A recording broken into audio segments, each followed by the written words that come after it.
So, good day everyone. I am Rendal M, a BS Ed Matu student of Northshore Shatan campus, and welcome to our new video. So, for today, I will be discussing about the relevance and appropriateness in the use of technology in teaching and learning. Specifically, I will be talking about the different principles in selecting instructional materials. So, everyone, are you ready? Let's start. Now, let the fun begin. So before we start our proper topic, our main topic, let me just ask you a question. What do you know about instructional material? Since our topic is about the principles of instructional materials, so what do you think is instructional materials? When we say instructional materials, these are any resource a teacher uses to help him or his students. So these are tools used in educational lessons. So, in short, when we say instructional materials, these are materials that or content or information conveyed within a course. This may include lectures, readings, textbook, multimedia components, and other resources that is used within a course. So these materials can be used in both face-to-face and also like we are using today in this time of pandemic. It can also be used in an online classrooms. However, when we use it in an online classroom, some must be modified or redesigned to be effective for the online environment. So the best instructional materials are aligned with all other elements in the course, including the learning objectives, assessment, and activities. That's why, since we will be talking about the principles in select instructional materials, so it is necessary to select or to put in first the different principles because instructional materials covers a lot of types or it involves a lot of major components. So next, what are the common examples of instructional materials? We have uh, printed and duplicated materials. Say examples, you have textbooks, assignments, newspapers, and magazines. We also have non-projected materials like blackboards, bulletin board, pictures, and charts or flashcards. We have the projected material like the television or the LED. We also have the audiovisual or the audio materials like radio tape, recorder. We also have the community resources like a field trip, museum prep. So basically, when we say instructional materials, it includes lots and lots of things. It includes lots and lots of examples that can be used. But as you can notice from this example, it is commonly used in a traditional classroom or in a face-to-face classroom. But like this picture, we also have this picture as the common example of instructional materials. So as you can see, we have textbooks, we have charts, folders, etc., etc. But again, when we say instructional materials, we can also have it online, like a PDF. We also have a YouTube channel from a teacher demonstrating, for example, a science experiment or demonstrating about a topic. We also have asynchronous instructional sessions or video conferencing, podcast, apps for practicing math facts, and we also have the learning management platform such as Moodle, Google Classroom, etc., etc.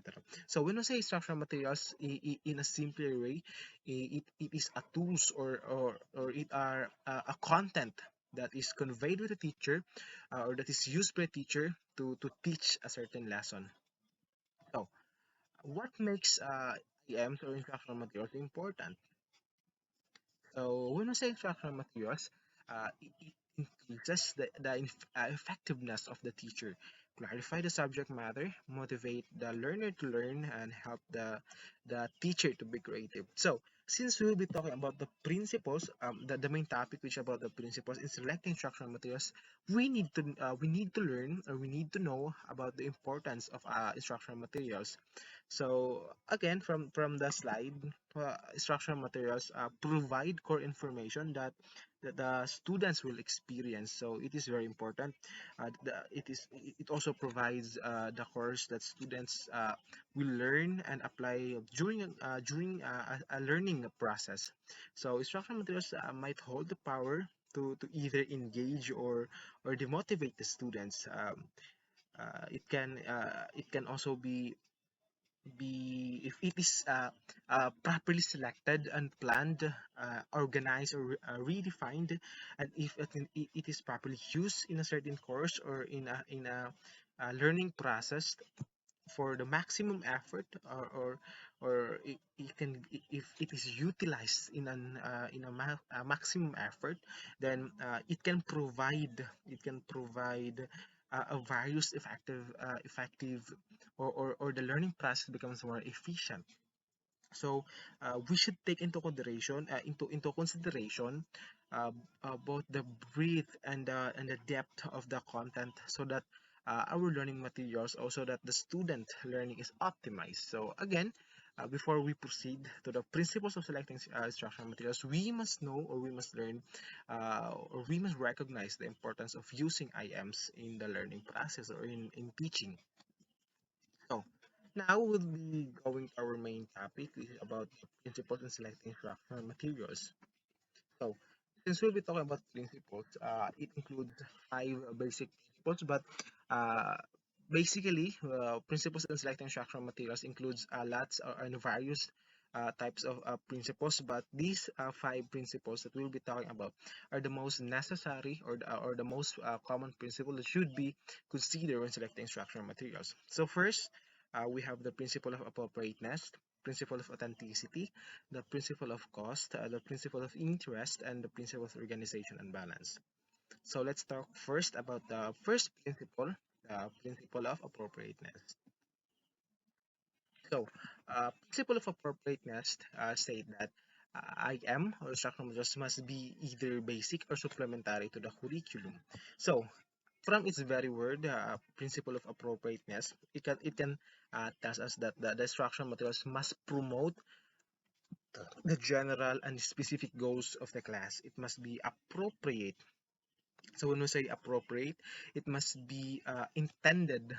It must suppose to the intended level, such as the vocabulary capacity of the student, or the degree of the difficulty of the concepts, or the development of the methods, and the increased appel of the students. So since from its very word appropriateness, and the coverage of a topic can vary, or the coverage can affect a certain teaching process. Therefore, it is very important to consider the limits or the boundaries of your IMs, or of your instructional materials. Do not try to do too much in a single course, or in a single learning process. So it is necessary for us to make, or for the teacher to make a certain decision, sometimes difficult ones, about what he will, or what we will and will not include in the instructional materials, or in the course. So you must since we'll be talking about the appropriateness, we must consider about, or we must recognize the parameters of the course, like the class size, the students backgrounds and experiences, course position in the curriculum sequence, the number of course units. Like we also need to recognize setting our priorities for student learning, and determining a set of objectives that can be reasonably accomplished. So again, uh, instructional materials must be consistent with the students' capabilities and learning styles. So that's all about the principle of appropriateness. So in a simpler way, or in a simpler manner, when we say principle of appropriateness, uh, make instructional materials, or select instructional materials or that will be consistent, or that will hit the learning objectives of your class, or your learning process. Do not cover too much, or do not cover less, but the exact, or within your objectives, or your learning objectives. Next, we have the principle of authenticity. So it says that the principles of authenticity says that IM or instructional materials must present accurate, up-to-date, and dependable information. So from its very word authenticity, so it requires a space for learners to make their own meaning. And also the teacher must avoid an over mediated presentation of the past information, because students make their own conclusions, and that since we will be talking also, or since we are talking about the principle of authenticity, so it is very important to provide information that are reliable, that are accurate, that are up to date, because your lessons or your IMs must not use the past, or i- the past must not be used to instrumentalize, meaning it should not be predetermined, and lessons should not be devised to lead students innovatively to the teacher's way of thinking. And also it is it might be quite different from those in the mind of teacher, but then when we make our IMs more authentic, then therefore our learning outcomes will be hit also. So again, from the principle of authenticity, it presupposes a desire for truth and a respect for evidence. So insisting that the students write through their own conclusions does not imply that all meanings are possible, not that all are equally valid. So conclusions must be grounded to the accurate contextual narratives and constrained by what the historical evidence will reasonably support if they are to be valid. So clearly, these principles allows no place for the work of the denial past, who can manipulate the the his- the learning outcomes. But then we need to give students space to reflect upon what they have learned and on the process of learning, if they're able to transfer this approach of thinking about other issues in the future. So in a simpler way, from the principle of authenticity, let's say that your IM must be reliable, it must be up to date, and must be accurate. Next principle, we have the principle of cost. So from the principle of cost, it says that substitutes must be considered first. So from its very word again, principle of cost. So the goal of using IMs is to have a substitute, or is to provide an efficient tools for the students. So you must consider first, or find the other alternative materials if the materials that you will be using are quite expensive, because cost or prices is one of the most significant variables limiting students to access education.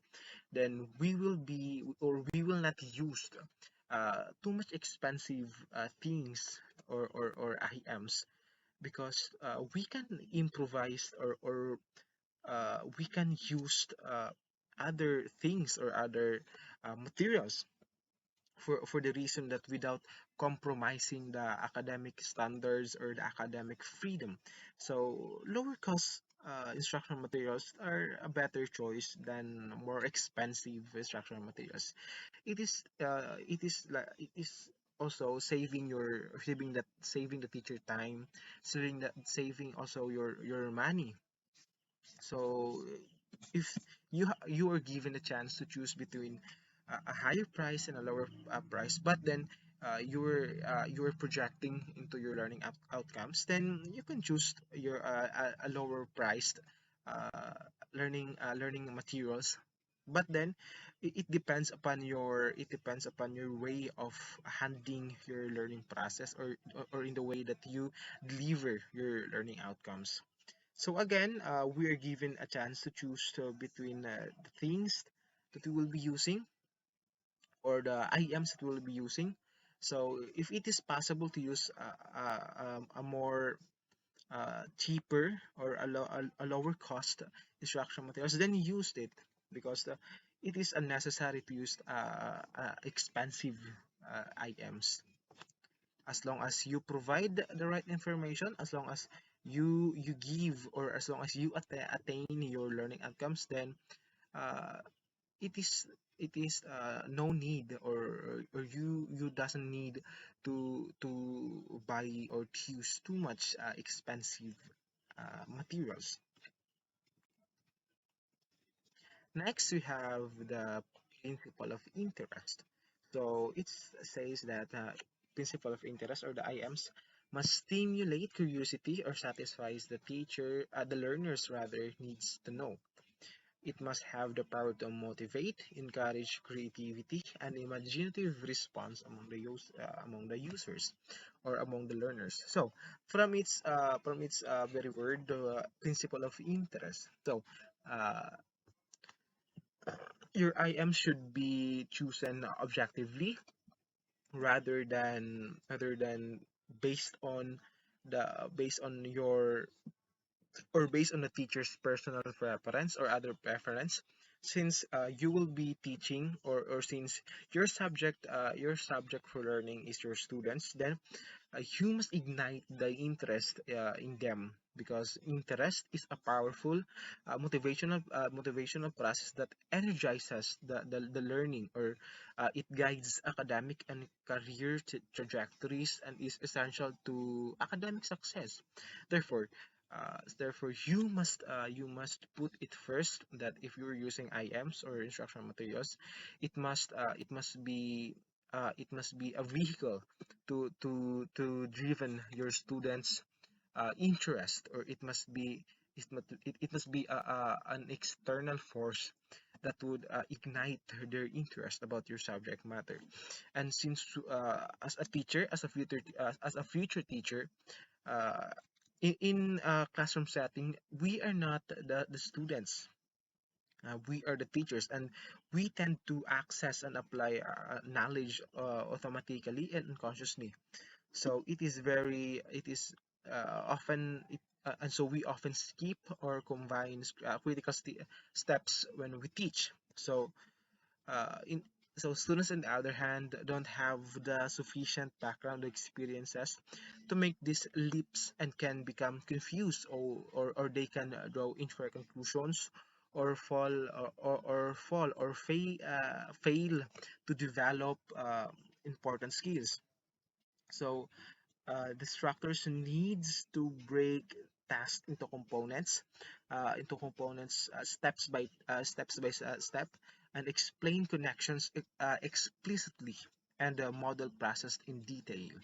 So again, from the principle of interest, in a simpler way, we say that if you select your IMs, do not put your own preference, or do not put the teacher's preference, but always put first the interest of your students, because in that way you will be or in that way you will expect them or you will expect the shortening between the distance of the understanding and the learners. Next, we have the principle of organization and balance. So it states that IMs or instructional materials must be well organized and well balanced in content. Purpose of the material must be clearly stated or perceived. There should be logical organization, clarity, and accordance with the principles of learning, such as reinforcement, transfer, and application in the materials. IM must catch the interest and the learners, and the interest of the learners rather. IM must also promote the general and specific goals of the class, like the vocabulary level, the difficulty of concepts, the methods of development, interest appeal, and instructional materials must be appropriate to the intended level. So, if you can notice, the principle of organization and balance may have similarities if you remember about the principle of appropriateness. So, in the principle of organization and balance, so it is clearly stated that your IMs should be chosen based on their contribution to the learning outcomes rather than based on the availability or ease to use. So from its very word, organization and balance, so it talks about the content of your IMs. So it will answer the questions. Does your IMs does your IMs hit your learning objectives, or does the content of your IMs revolves around your subject matter? So it is very important, since your IMs are, or your instructional materials are tools that will be utilizing the learning process of the students. So it is very important to consider first the content, or the organization of your IMs. Taking time to do such thing, to do such preparation for your IMs, especially when considering about the organization or the content, may save time in the end.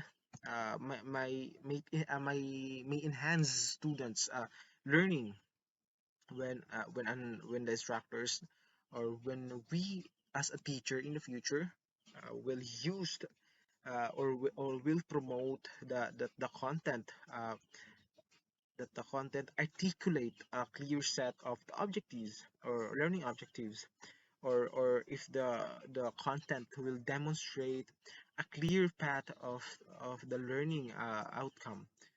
So the again, so in this principle, it is very important that your IMs will provide opportunities for the students to demonstrate and practice the knowledge that they have and skills, and also to articulate what they have learned from your subject matter to the entire environment. So since when we teach, or since when we teach, we do not just teach about the lesson. We also teach about the entire content. So it is necessary to consider first what you will be teaching, and your subject matter, because if it is correctly followed, you will ensure, or you will secure that your learning outcomes in the end will be attained. So I think the last principle, again, the principle of the principles in selecting instructional materials includes: first, we have the principle of appropriateness, the principle of authenticity. We also have the principle of cost, the principle of interest, and the principle of organization and balance. So, last question. The question is: do we need to consider these principles in selecting instructional materials? So, what do you think? So, yes, we need to consider these principles, since when we use instructional materials or instructional media, or are appropriately selected, this can facilitate the effective learning acquisition of the students. This can uphold their active participation in the classroom tasks and activities.